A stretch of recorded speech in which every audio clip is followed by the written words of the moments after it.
नमस्कार, आप देख रहे हैं प्रदेश का नंबर 1 और सबसे भरोसेमंद news channel India news Haryana और मैं हूं आपके साथ आयुष चित्रांश। दल बदल कानून को सख्त करने की मांग एक बार फिर से जोर पकड़ने लगी है और कांग्रेस के राज्यसभा सांसद दीपेंद्र हुड्डा ने इस कानून को सख्त करने की मांग करते हुए बीजेपी पर दल बदल को बढ़ावा देने का आरोप लगाया है। दीपेंद्र हुड्डा ने कहा कि ईडी और दूसरी सरकारी एजेंसियों का डर दिखाकर लोगों को बीजेपी में शामिल होने के लिए मजबूर किया जाता है। अब दीपेंद्र हुड्डा के वार पर बीजेपी सांसद सुनीता दुग्गल ने जवाब दिया, लेकिन सुनीता दुग्गल ने भी दल बदलू राजनीति पर रोक लगाने की वकालत की है। सुनीता दुग्गल ने कहा कि दल बदल कर दूसरी पार्टियों में जाने वाले नेताओं का जनता में विश्वास कम होता है। क्योंकि दल बदल कौन करा रहा है? केंद्रीय जांच एजेंसियों के बड़े बड़े आपराधिक मुकदमों के डर दिखाकर जो है भाजपा में लोग ज्वाइन कराए जा रहे हैं। बीजेपी का नारा था कि काला धन लाएंगे, विदेशों से काला धन लाएंगे, सबके बाटे 15 लाख आएंगे। मगर वो नारा थोड़ा सा हमने गलत समझने में आ गया। वो था कि भाई जिसका काला धन विदेशों में पकड़ा जाएगा, जैसे एक का पकड़ा गया हमारे हरियाणा में भी उपचुनाव हुआ, उनको बीजेपी में ज्वाइन कराएंगे और काले धन को रातों रात सफ़ेद धन बनवाएंगे और भ्रष्टाचार से मुक्ति दिलवाएंगे। तो ये कानून मेरी जानकारी में नहीं है कि वैसे आ जाए तो बहुत अच्छा है। दल बदल नहीं होना चाहिए। आदमी को अपने जो भी उसकी विचारधारा है जो है उस विचारधारा के साथ रहना चाहिए। राजनीतिक जीवन में उतार चढ़ाव भी आते हैं। राजनीतिक पार्टियों का जो है लोगों में लोकप्रियता ग्राफ बढ़ता है, कभी कम होता है। ये पार्टियां आएंगी जाएंगी, लेकिन आदमी का जो कैरेक्टर है, जो आदमी का उसमें कहीं ना कहीं स्थायित्व होना चाहिए। तो इस तरह कोई कानून आना चाहिए देश में, मैं ये कहूँगा। मगर ये कोई लाए ये कानून, ये बीजेपी नहीं लाएगी, ये पक्का है। देखिए, ऐसा है कि अगर किसी के ऊपर किसी भी तरह का कोई केस है तो वो ये बात नहीं है कि वो अगर भारतीय जनता पार्टी ज्वाइन कर लेगा तो उसके बाद वो केसेस खत्म हो जाएंगे। अगर कानूनन कोई किसी के पे इनकम टैक्स का कोई केस चल रहा है, किसी पे कोई ईडी का अगर कोई रिटर्न की या कि ईडी की कोई अगर उसके ऊपर कोई फाइल उसकी खुली हुई है, तो ऐसी कोई बात नहीं है। आप कोई भी ऐसा हमें उदाहरण बताएं कि जहाँ पर फाइल पहले खुली हुई है इनकम टैक्स की और जैसे ही वो भारतीय जनता पार्टी में वो फाइल बंद हो गई। मैं खुद एक अधिकारी रही हूँ, इनकम टैक्स डिपार्टमेंट में रही हूँ। एक बार अगर फाइल खुल जाती है तो वो प्रॉपर तरीके से ही बंद होती है। उसके जवाब जो है वो असेसी को देने ही पड़ते हैं। तो ये इस तरह की बातें हैं, मुझे लगता है कि ये अनर्गल बातें हैं, इनका कोई औचित्य नहीं। देखिए, ऐसा है कि दल बदलू की राजनीति जो है वो इसमें तो कोई दो राय नहीं कि ख़त्म होनी चाहिए। क्योंकि एक बार किसी को भी अगर आप चुनकर एक पार्टी से या एक दल से लेकर आते हैं तो उसके बाद फिर वो दूसरे दल में जाते हैं तो कई बार जनता के अंदर ये आम मैसेज ये जाता है कि ये किसी न किसी स्वार्थ से या किसी न किसी वजह से उसमें जा रहे हैं। तो मुझे लगता है कि इसमें तो मुझे गलत नहीं लगता कि दल बदलू की जो राजनीति है उस पर कुछ ना कुछ स्ट्रॉन्ग उसमें कुछ ना कुछ मैसेज होना चाहिए। तो दल बदल कानून को लेकर के आपने सुना कि कांग्रेस और बीजेपी का क्या इस पर कहना है, लेकिन दल बदल कानून को लेकर के जो बातें इस समय हो रही हैं वो दरअसल क्या है। आइए एक बार आपको ग्राफिक के जरिए भी बताते हैं कि दल बदल कानून आखिर क्या है। इसका इतिहास पहले आपको समझा देते हैं। 1985 में दल बदल विरोधी कानून इसको पारित किया गया था। 52वां संविधान संशोधन हुआ और उसके माध्यम से दल बदल कानून को पारित कर दिया गया। अब इसे संविधान की 10वीं अनुसूची के अंदर जोड़ा गया इस दल बदल कानून को। और कानून का जो मुख्य उद्देश्य है वो दल बदल की कुप्रथा को समाप्त करना है, ताकि जो नेता हैं वो दल बदल ना कर सकें, और इसी के लिए ये जो कानून है वो बनाया गया। अब इसमें अयोग्य कैसे जो जनप्रतिनिधि है वो होता है घोषित। निर्वाचित सदस्य स्वेच्छा से किसी राजनीतिक दल की सदस्यता छोड़ देता है तो उसको अयोग्य घोषित कर दिया जाता है। या फिर कोई निर्दलीय निर्वाचित सदस्य किसी राजनीतिक दल में अगर शामिल हो जाता है या किसी सदस्य के द्वारा सदन में पार्टी के पक्ष के विपरीत अगर वोट किया जाता है, कोई सदस्य स्वयं को सदन में वोटिंग से अगर अलग रखता है या 6 महीने के समाप्ति के बाद अगर इस तरह से कोई करता है तो उसको भी आप एक तरीके से समझ सकते हैं कि उसकी जो सदस्यता है वो निरस्त कर दी जाती है। तो दल बदल कानून का इतिहास और साथ ही साथ कैसे जो आपका चुना हुआ प्रतिनिधि है उसकी जो सदस्यता है वो जाती है, ये हम आपको इस ग्राफिक के जरिए बता रहे हैं। और आइए अब आज की बड़ी बहस के कुछ सवाल उस पर नजर डालते हैं, उसके बाद आज की चर्चा में आगे बढ़ेंगे। आज की बड़ी बहस का पहला और अहम सवाल यही है कि दल बदल कानून को सख्त करने की जो मांग उठाई जा रही है वो आखिर कितनी जायज है। दोनों ही पार्टियों ने यह कहा है कि हां, इसको लेकर के जो कानून है वो और सख्त होना चाहिए। दूसरा ये है सवाल कि क्या दबाव और डर से पार्टी जो नेता है वो बदल लेते हैं, क्योंकि आरोप दीपेंद्र हुड्डा लगा रहे थे जो हमने अभी आपको सुनवाया भी। तीसरा सवाल और सबसे महत्वपूर्ण यह है कि फायदे की सियासत में जनता का आखिर क्या भला होगा, ये सबसे ज्यादा महत्वपूर्ण है और इसी को समझना है। आज इन्हीं तमाम सवालों के साथ आज की चर्चा की शुरुआत करते हैं। सभी मेहमान मेरे साथ जुड़ गए हैं, पहले उनका परिचय आपके साथ करवा देते हैं। शमशेर खरक जी हमारे साथ जुड़ रहे हैं, बीजेपी के प्रवक्ता हैं। शमशेर खरक जी, बहुत स्वागत आपका इस चर्चा में। विवेक चौधरी जी हमारे साथ जुड़ रहे हैं, जननायक जनता पार्टी के प्रवक्ता हैं। विवेक चौधरी जी, आपका भी स्वागत। बजरंग दास गर्ग जी हमारे साथ जुड़े हुए हैं, कांग्रेस पार्टी के प्रवक्ता हैं। बजरंग दास गर्ग जी, आपका भी स्वागत। रजवंत डहीनवाल जी हमारे साथ जुड़ रहे हैं, इंडियन नेशनल लोकदल के प्रवक्ता हैं। रजवंत डहीनवाल जी, आपका भी स्वागत। एडवोकेट रोहित पांडे हमारे साथ जुड़ रहे हैं, ज्वाइंट सेक्रेटरी हैं आप सुप्रीम कोर्ट बार एसोसिएशन के। रोहित पांडे जी, आपका भी स्वागत है। तो इस चर्चा की शुरुआत करते हैं। सबसे पहले शमशेर जी, मैं आपके ही पास आऊंगा, क्योंकि दीपेंद्र हुड्डा को भी आपने सुना होगा और ये आज का कोई विषय नहीं, क्योंकि ये लगातार हम लोग देखते हैं कि इसको लेकर के चर्चा होती रहती है और दल बदल को लेकर के बहुत सवाल उठते हैं।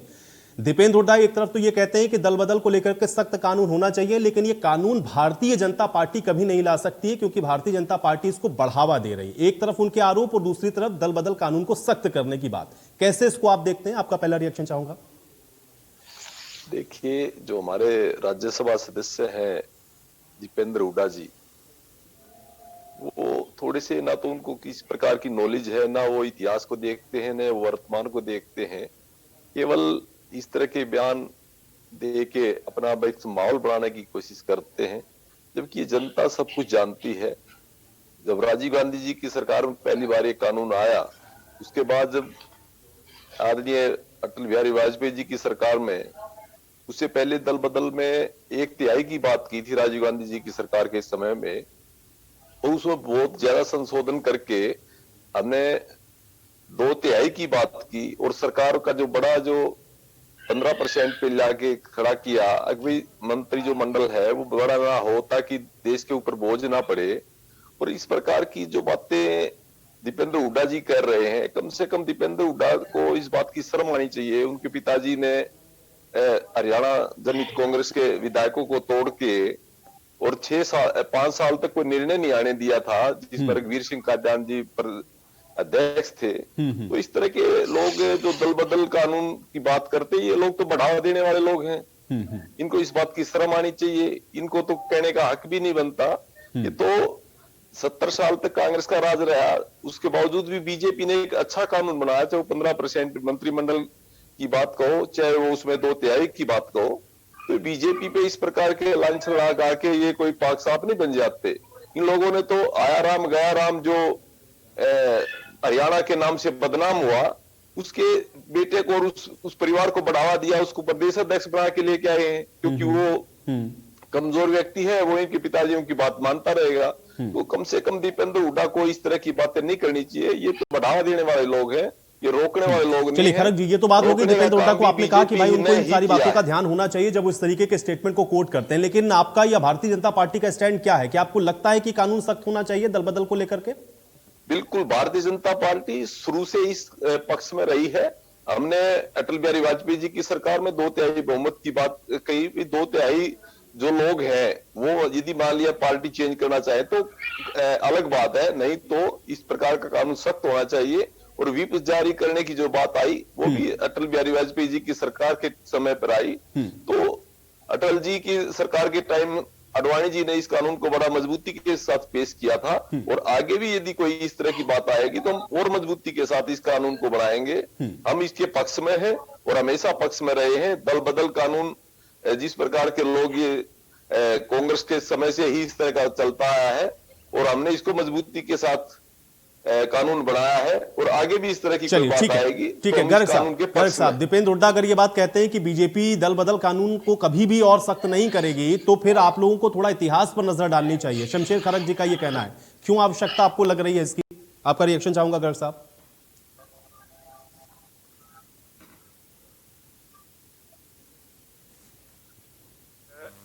हम उसके पक्ष में हैं, जितना ज्यादा सख्त हो अच्छी बात है।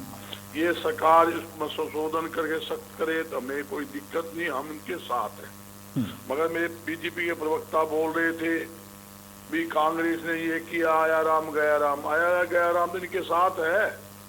आया राम गया राम को इन्होंने बदली करा ली आपकी पार्टी के अंदर कुलदीप बिश्नोई को। और यहाँ तक कि जिनकी पार्टी के अंदर ये डर दिखाकर जो पार्टी के अंदर लोगों को ज्वाइन करवाते हैं, आज 70% से ज्यादा वो लोग भारतीय जनता पार्टी में है जो दूसरी पार्टी में हुआ करते। मैं नाम गिना सकता हूँ, रमेश कौशिक सांसद ले लो, धर्मवीर ले लो, राव इंद्रजीत ले लो, यहाँ रणवीर गंगवा ले लो, इतने दुनिया भर के ऐसे नेता है, सारे दूसरी पार्टियों से डर दिखा कर इन्होंने पार्टी ज्वाइन करवाई है। ये कहते हैं कांग्रेस का नाम लेते हैं। ये तो वो लोग हैं चलती सरकार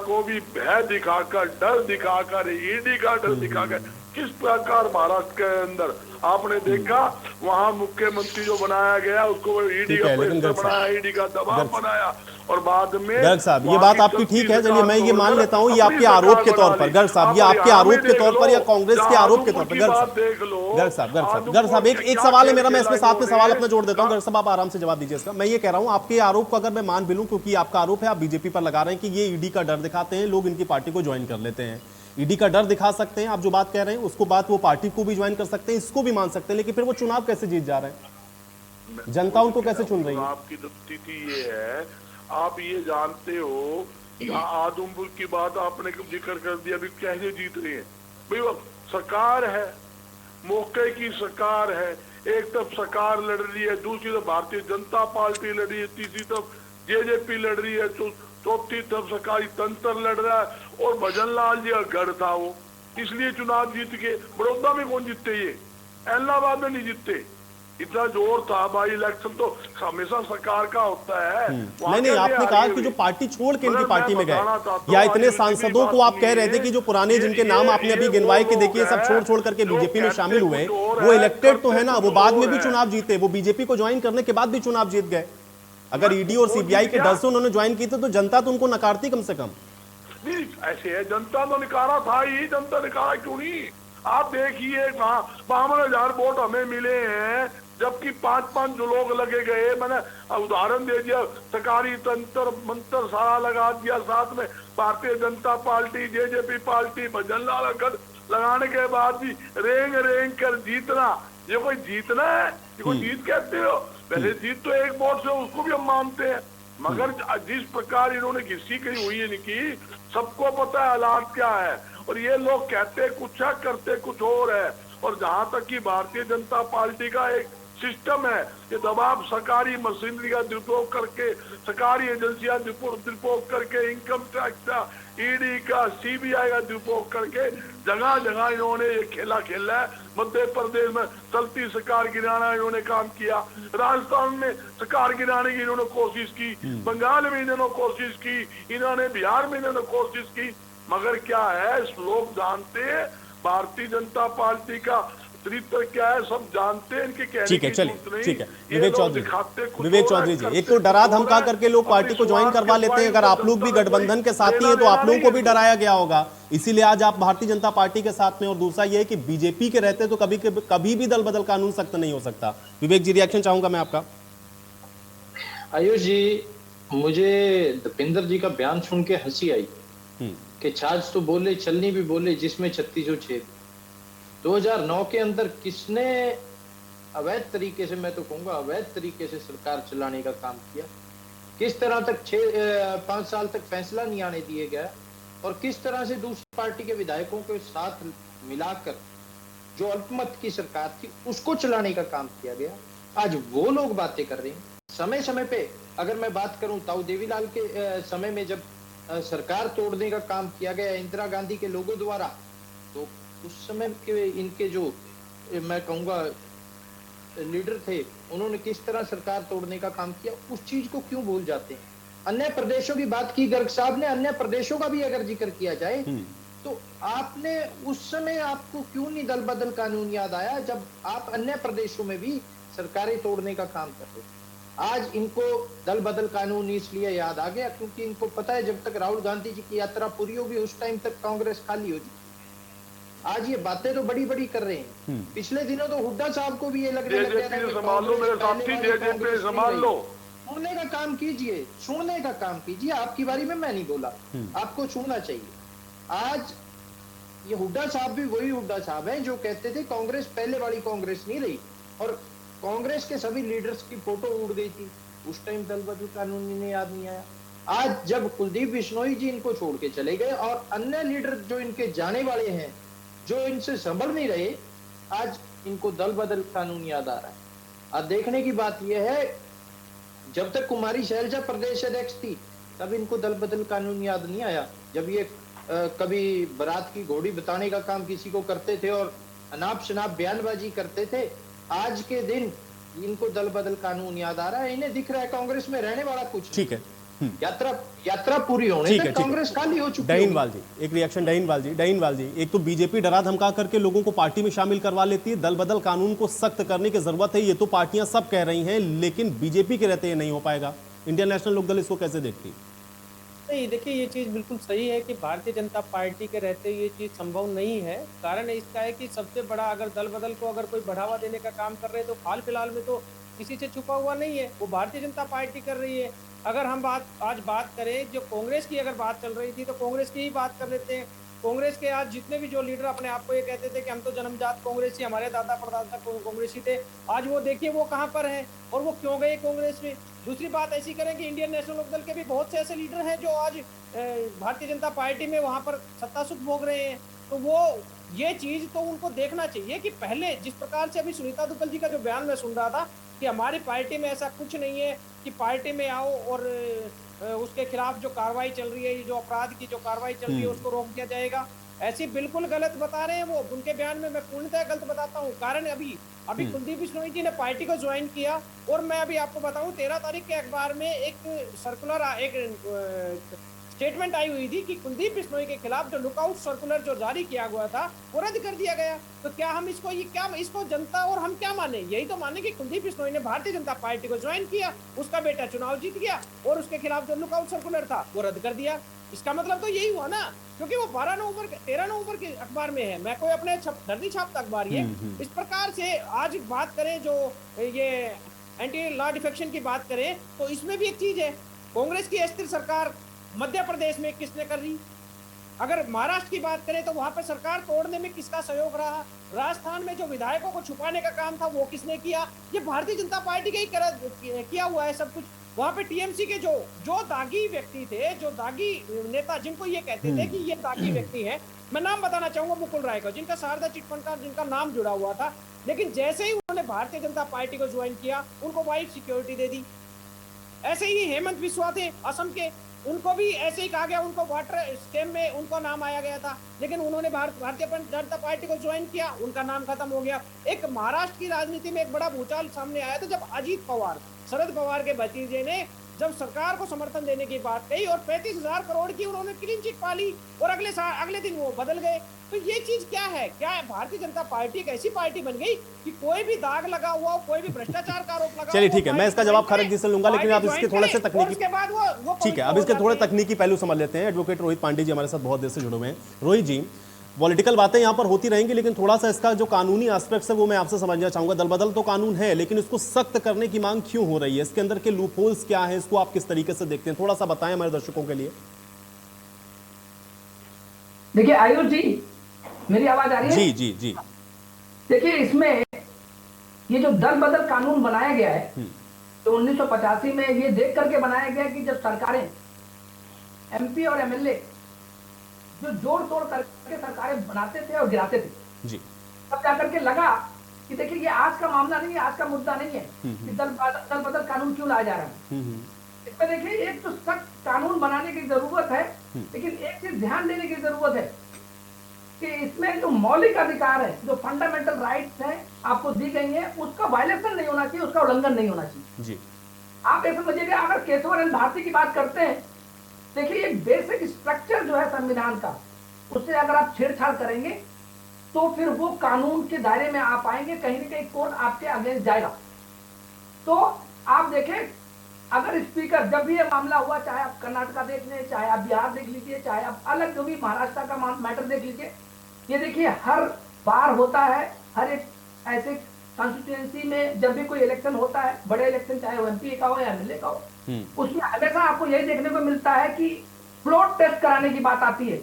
एक दल दूसरे, उसमें से एमपी एमएलए निकल करके दूसरे दल में जाना ये देखिए पहले 1/3 की बात करी थी उस समय, उस जमाने में जब राजीव गांधी का टाइम था, जी, और इसके बाद जो है जब 2/3 की बात आई, तो ये देखिए ये सख्त होने की जरूरत इसलिए है क्योंकि हमारे पास एक देखिए राजनीतिक लाभ लेने का और पद को कहीं पद पे बड़े पद पे जाने का जो ये लालच है, उसकी वजह से कानून आया।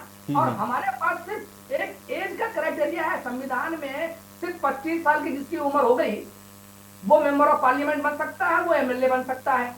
तो आप समझिए कि वो एमएलए और एमपी बन रहा है तो इसका मतलब वो कानून बनाने वाला है, वो लॉ मेकर है। अगर कानून बनाने वाला कानून तोड़ेगा तो आप समझ सकते हैं कि वो फिर कानून जहां जो कस्टोडियन ऑफ कॉन्स्टिट्यूशन है वो फिर सामने आएगा, वो सुप्रीम कोर्ट के पास पावर होती है, वो कहीं ना कहीं हस्तक्षेप करेगी। अब एक चीज मैं और बताना चाहूंगा एलजी की जो बहुत बड़ी चीज होती है जो स्पीकर की पावर है जी। अब स्पीकर की जो पावर है वो देखिए डिस्क्रिशनरी पावर होती है उसकी। मुझे लगता है कि कभी भी जब आप देखेंगे कि कोई ऐसा मामला, जब ऐसा मुद्दा आता है तो स्पीकर वो समय ले लेता है, 2 दिन 4 दिन 5 दिन का समय ले लेता है। तो उस टाइम पे कहीं चांसेस बढ़ जाते हैं इस चीज के खरीद फरोख्त के, या उनको मैनेज करने के, या जोड़ तोड़ करने के। तो उससे क्या होता है कि आप देखिए वही है कि आप एक भावना, जो जनता की भावना है, जो आप लोकतंत्र में रह करके जब आप ये सोच करके जब आप कहीं किसी पर्टिकुलर किसी एरिया में जाते हैं, जब आप वोट मांगते हैं तो ये कह के मांगते हैं कि देखिए मेरी मैनिफेस्टो है, मेरी पार्टी मैनिफेस्टो है, ये मेरा ये इसी पे ही हम आपको रिलीफ दिलाएंगे, हम आपकी सारी समस्याएं दूर करेंगे। उसी बेसिस पे जाकर के वो आपको वोट करता है, ये समझ के करता है कि तमाम राजनीतिक पार्टियों से सबसे अच्छी पार्टी कौन है और सबसे अच्छा उम्मीदवार हमारे लिए कौन होगा, जो हमारे लिए और हमारे कॉलोनी के लिए और खुद के लिए, देश के लिए तरक्की की बात करेगा, विकास की बात करेगा।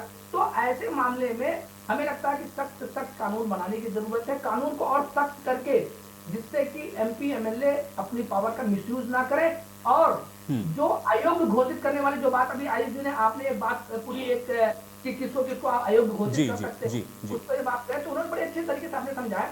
वो देखिए वो करने की पावर जो है वो स्पीकर के पास होती है। स्पीकर जब कभी नेचुरल जस्टिस का उल्लंघन करेगा तो सुप्रीम कोर्ट सामने आएगा और वो अपना फैसला सुनाता। कभी कभी आपने देखा होगा, ये भी कहा है कि 24 घंटे के अंदर फ्लोर टेस्ट कराइए, ये कहने की जरूरत सुप्रीम कोर्ट को क्यों पड़ी? इसका मतलब है कि कहीं न कहीं सरकारें, कहीं न कहीं मिशनरीज जो गवर्नमेंट की है, सरकारी मिशनरीज है, वो सारी चीजें जो संवैधानिक पद पे पोस्ट पे बैठे हुए लोग हैं वो उसका मिसयूज कर रहे हैं, दुरुपयोग कर रहे हैं। तो उसको सख्त बनाने के लिए कहीं न कहीं सरकार को कटिबद्ध होना पड़ेगा। बिल्कुल बिल्कुल शमशेर जी, ठीक है। देखिए इसके तकनीकी और कानूनी पहलू तो बताए हमको यहाँ पर रोहित पांडे जी ने, लेकिन अभी जो आरोप शमशेर जी लगे कि देखिए बीजेपी पार्टी एक ऐसा लगता है कोई वॉशिंग मशीन है, किसी के ऊपर कुछ आरोप होते हैं, आपकी पार्टी को ज्वाइन करेंगे और उसके बाद वो दूध का धुला हो जाता है। ये आरोप बहुत लंबे समय से हम लोग देख रहे हैं कि जो विपक्षी पार्टियां हैं वो लगा रही हैं। अभी भी यहाँ पे कुछ नाम लेकर के कोट करके बातें कही गई। मैं आपसे इस पर जवाब चाह रहा हूँ शमशेर जी। देखिए सबसे पहले तो मैं एक बात पूछना चाहता हूँ गर्ग साहब से। गर्ग साहब ने भारतीय जनता पार्टी ज्वाइन की तब उनके पीछे कौन सी ईडी और कौन सी सीबीआई लगी हुई थी, और वो फिर हमारे यहाँ के पाक साहब हो गए, वापिस चले गए।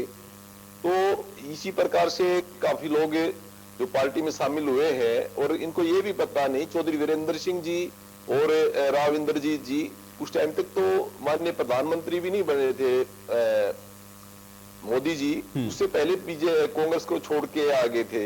इनसे अपना कुंबा संभलता नहीं और दूसरों पर आरोप लगाने में लगे रहते हैं। रही बात दीपेंद्र सिंह हुड्डा की कोई मैं तो विश्वास भी नहीं करता इस बात से कि हो सकता वो पार्टी छोड़ के जो अगला लोकसभा का इलेक्शन आए वो किसी और पार्टी से लड़े, ऐसा लगता है कांग्रेस की जो अंदर की गुटबाजी से।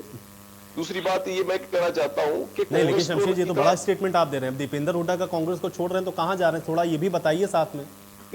ये जिस प्रकार की इनकी गतिविधियां चल रही है उसे आभास होता है। मुझे नहीं लगता कि वो अगला इलेक्शन जो रोहतक लोकसभा का लड़ेंगे वो किसी भी अलग पार्टी से लड़ेंगे कांग्रेस में। मुझे नहीं लगता इस प्रकार से उनका आपसी जिस शैलजा जी का, सुरजेवाला का जिस प्रकार का मामला चल रहा है बाकी देखो उनकी अंदरूनी पार्टी का जो नहीं ठीक है, वो तो खैर उनकी पार्टी का विषय है। लेकिन शमशेर जी देखिए, मैंने पहले भी आपसे पूछा, आपने कहा कि नहीं भारतीय जनता पार्टी बिल्कुल इस स्टैंड पर है कि कानून और सख्त होना चाहिए। तो अभी इंतजार किस बात का कर रहे हैं भाई? सेंटर में गवर्नमेंट तो आपकी करिए इसको सख्त, क्योंकि सवाल तो है इसको लेकर के कानून सख्त होना चाहिए। रोहित जी ने भी बताया कि इसके लूपहोल्स यही है, इसका फायदा इस तरीके से जो चुने हुए जनप्रतिनिधि हैं वो उठाते हैं, इसको करिए सख्त क्यों नहीं कर रहे हैं? देखिए इसमें देखिए भारतीय जनता पार्टी लोकतंत्र जो सिस्टम है उसका पूर्ण रूप से सम्मान करती है। आप इनसे ये पूछे, कांग्रेस वालों से पूछो कि उत्तर प्रदेश में रमेश भंडारी जी से इन्होंने चलती सरकार कल्याण सिंह जी की गिरा के और जगदम्बा पाल जी को सीएम की शपथ दिला दी थी। 6 दिन मुख्यमंत्री 2 रहे उत्तर प्रदेश के। ये लोग दल बदल की बात करते हैं, ये तो इसको पोषण करने वाले लोग हैं। भारतीय जनता पार्टी हमेशा इसके खिलाफ रही है। और रही बात आदरणीय कुलदीप बिश्नोई जी की, उनको किसी प्रकार की कोई दिक्कत नहीं, उन्होंने अंतरात्मा से वोट दिया और इलेक्शन इस्तीफा दे के इलेक्शन लड़ा और आदमपुर की जनता ने उनके बेटे को सम्मान पूर्वक उनकी अच्छी जीत, एक अच्छे मार्जिन से जीत की। तो ये खामखाई की बातें, अब कौन से अखबार में क्या लिखा है। रही बात किसी के खिलाफ कोई केस होगा तो वो संबंधित अथॉरिटी में जाके उसके प्रति अपील करेगा। यदि अपील में वो उसका बचाव होता है या वो पाक साहब निकलता तो इन लोगों को क्या एतराज है?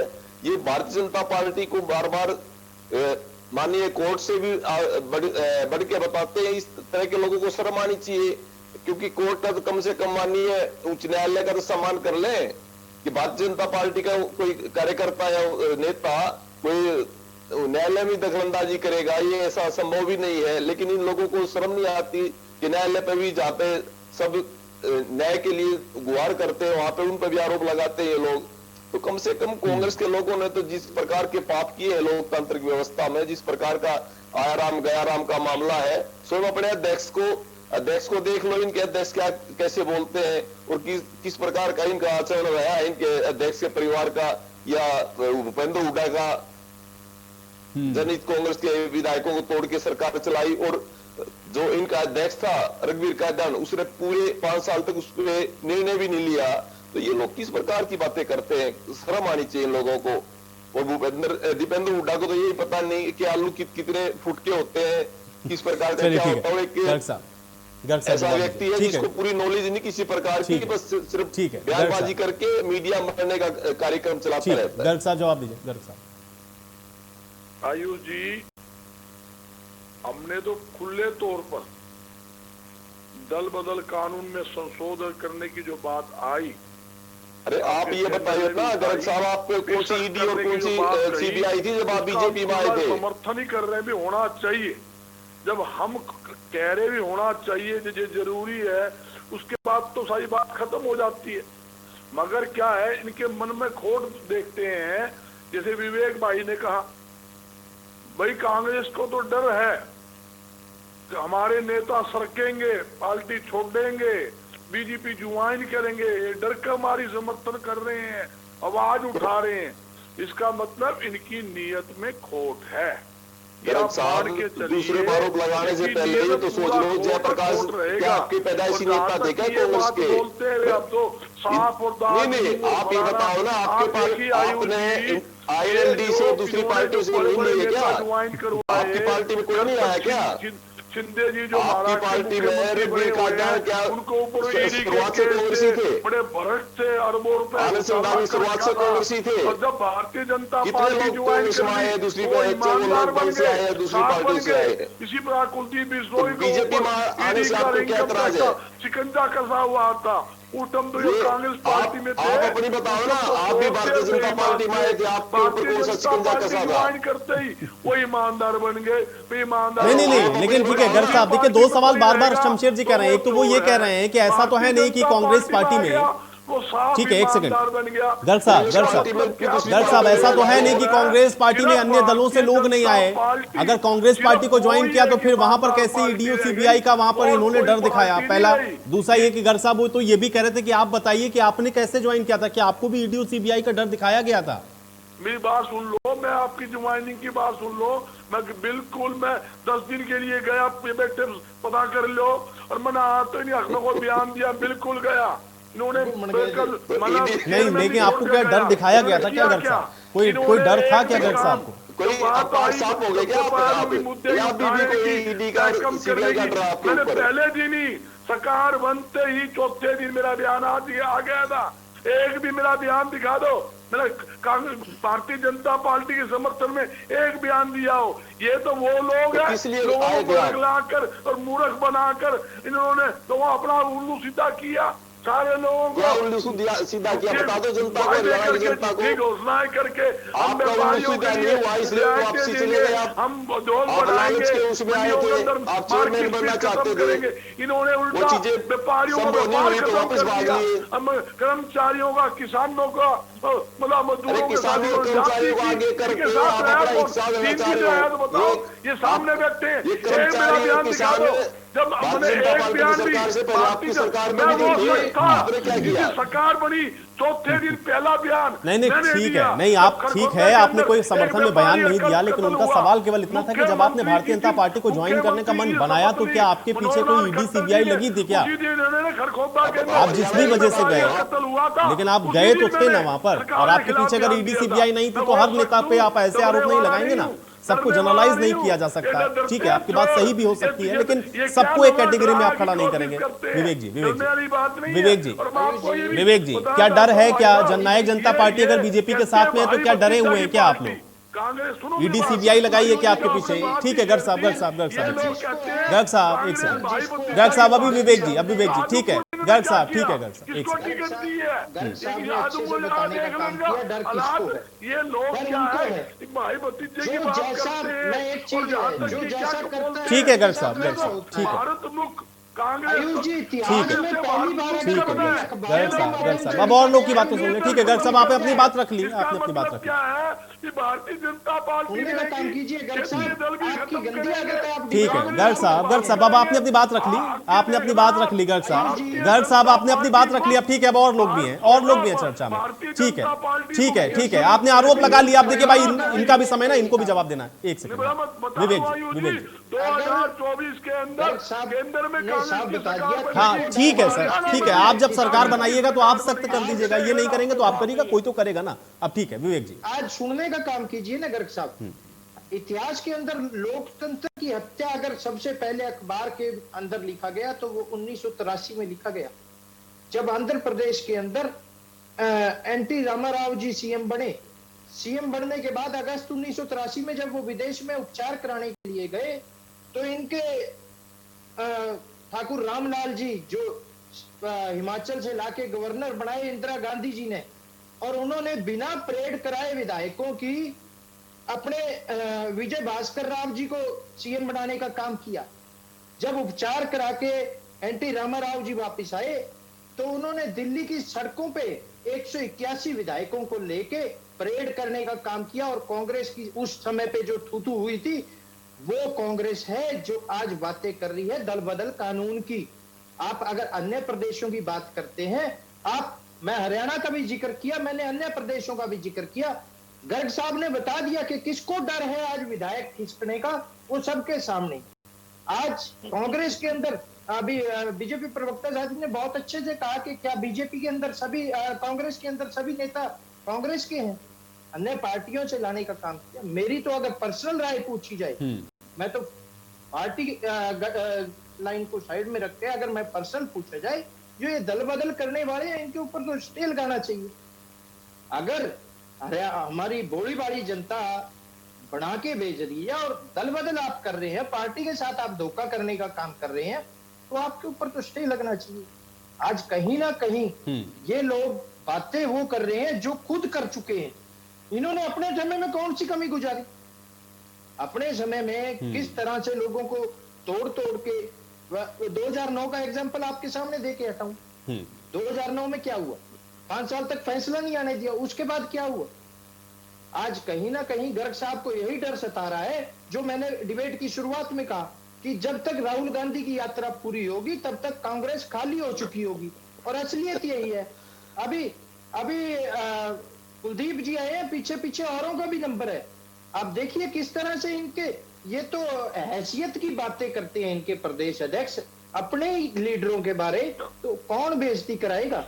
कौन बेइज्जती ठीक है, कराएगा, थोड़ा समय और है, अब कौन इसका तक इंतजार भी हम लोग सहन कर लेंगे, लेकिन आज थोड़ा हम लोग दल बदल करेंगे। गर्दन तोड़ने का काम करते हैं, कभी ये रजवन जी, कुछ करने ठीक का है, काम रजवन जी। करते हैं। संगठन रजवन जी, इनसे देखिए बड़ी सवाल तो सारी ताकत पार्टियों के लिए ना ये रजवन जी, बातें बड़ी ऐसा तो बड़ी नहीं है करते कि हैं। सिर्फ बीजेपी को ही लोग ज्वाइन कर रहे हैं, आपकी पार्टी को भी ज्वाइन करते हैं लोग, जननायक जनता पार्टी में भी जा रहे हैं, कांग्रेस में भी जा रहे हैं। कौन सी पार्टी किसको क्या डर दिखा रही है कि लोग आपकी पार्टी के अंदर आ जाते हैं या उस पार्टी से उस पार्टी में चले जाते हैं? ये आरोप क्यों लगाते हैं कि यहीं पर सिर्फ बीजेपी में जो जाएगा उसको ईडी सीबीआई का डर दिखाया गया? नहीं, देखिए एक चीज है आयुष जी, हम अगर आम कार्यकर्ता की बात करें और नेताओं की बात करें, एक तो उनका जो अगर आम कार्यकर्ता किसी भी दल में जाता है तो इस चीज के लिए हम कोई भी वो नहीं कह सकते, क्योंकि एक साधारण कार्यकर्ता उसकी एक पृष्ठभूमि होती है, वो कहीं ना कहीं पार्टी की नीतियों से जुड़ने की होती है। लेकिन अगर कोई भी बड़ा नेता अगर कहीं पर जाता है और ऐसी सिचुएशन में जाता है जिस प्रकार से अभी कुलदीप बिश्नोई जी की जो बात कर रहे थे, ऐसा कोई माहौल था ही नहीं कि उनको पार्टी छोड़ने की बात आ रही है। जिस हिसाब से उन्होंने राज्यसभा चुनाव में उन्होंने कांग्रेस के साथ धोखा किया और वो फिर पार्टी छोड़कर जा रहे हैं, कह रहे हैं कि पार्टी ने मेरे साथ विश्वासघात किया। राज्यसभा तो चुनाव में आपने किसको वोट की वो भी बता दो ना। मैं अपनी कुलदीप बिश्नोई ने तो आपके समर्थन में वोट करी होगी। मैं बता आपने किसको वोट की, आपके नेता ने किसको वोट की, वो भी बताने का काम हमने करो। तो कार्तिकेय आप बातें विधायक को दिया था, हमने तो निर्दलीय नहीं विधायक को वोट दिया था। नहीं, आप बताने का काम एक कीजिए ना, मिनट, पानी पी के कोसने का तो काम करते हैं। आप ये भी बताइए, आपके नेता जो कहते हैं अगर कांग्रेस मेरे को सीएम बना दे मैं कांग्रेस के साथ चला जाऊंगा, अगर बीजेपी मेरे को सीएम बना दे मैं बीजेपी के साथ चला जाऊंगा, वो बातें कर रहे हैं। आप एक मैं आपको एक चीज बताता हूँ, आप ये कभी आपके ये वहम हो कि हमने आपके अनुसार वोट दिए, ये आपका वहम है, आपका वहम पहले भी निकाल दिया पर आगे भी निकाल दिया। लेकिन एक चीज है, अगर किसी व्यक्ति ने अगर किसी व्यक्ति ने ऐसी पार्टी हमारी आपके 3% आपको मैं बधाई देना चाहूंगा, आपको मैं रजवंत जी बधाई देना आपके 3454 1994 से 52 पे आप पहुंच गए, आपके लिए बहुत बड़ी बात है। आप इसी से खुश होते रहिए, कैसे बोल रहे हैं आपके लिए कि बहुत हमने बड़ी आपके जीत की कहने बात से है। वोट दिया। रही बात ये कि कभी भी ये चीज नहीं सोचनी चाहिए, उस व्यक्ति का निजी संबंध भी हो सकता है। कार्तिकेय के बारे में चौधरी अभिषेक चौटाला ने बिल्कुल स्पष्ट किया था कि जेल में रहकर चौधरी ओम प्रकाश चौटाला की सेवा की थी और शायद उसी का कर्ज उतारने के लिए हमने उनको वोट देने का काम किया है। अगर उसको आप ये जोड़कर देख रहे हैं कि आपके अनुसार हमने वोट दिया तो ये आपके बीजेपी के साथ कांग्रेस के साथ नहीं ऐसा चीज नहीं है। और अगर आपकी बात करें, नहीं ऐसा कुछ भी नहीं है। ये चीज आपके दिग्विजय सिंह चौटाला जी का भी बयान आया था, हम किसी के आपके नेता ने कहा है, ये चीज आपके दिग्विजय सिंह चौटाला का भी बयान है। मेरे पास आज भी वही वोटिंग है। चौधरी दिग्विजय सिंह चौटाला ने ये कहा था, मैं भी ये चीज कह रहा हूँ। दारूएड़ा में कहा था दिग्विजय सिंह चौटाला ने कि सत्ता के लिए हम किसी के भी साथ चले जाएंगे, कांग्रेस से भी हमें कोई विरोध नहीं है। मेरे सामने की बात है, मेरे सामने की बात है। दारूएड़ा मैं तो आपको जगह लोकेशन ना देखिए दिन में, मैं कह रहा हूँ दारूएड़ा की बात मेरे सामने की बात थी, कैसी बात कर रहे हैं आप? अगर वो ये दिन में सपने ना देखिए, नहीं वो चीज है कि आप जो कहे वो सारी सही है, हम कहे वो सारी गलत, ऐसा कैसे चलेगा? देखो देखिए, एक मिनट तभी रोकने का काम किया जा रहा है। लेकिन जो आज के जो हालात है, जिस प्रकार से जो मामले पे जिसमें बात पे आज बहस हो रही है, अगर उस पे चले तो मैं आपको इस चीज कहता हूँ, इस कानून को सख्त करना चाहिए और सख्त करने से पहले भारतीय जनता पार्टी को भी सार्वजनिक रूप से माफी मांगनी चाहिए कि जिस प्रकार से वो लोगों को डर भय दिखाकर पार्टी को ज्वाइन कराने का काम किया है। और अब इस चीज को कानून का चलिए ठीक है, आप लोग के इसी आरोप प्रत्यारोप के बीच में अब मुझे चर्चा यही समाप्त करनी पड़ेगी, मेरे पास समय नहीं। आप लोगों का शुक्रिया अपना समय निकालने के लिए, इस चर्चा का हिस्सा बनने के लिए। हालांकि दल बदल कानून को और सख्त करने की बात तो कही जा रही है, लेकिन जिन पॉलिटिकल पार्टीज को इनको सख्त बनाना है उनके विचार क्या है और किस तरीके से आप देख रहे हैं कि यहां पर अपनी बातें रखी जा रही थी। अब देखना यह होगा कि कानून सख्त आखिर और ज्यादा होता कैसे है। आज बड़ी बहस में मेरे साथ फिलहाल इतना ही।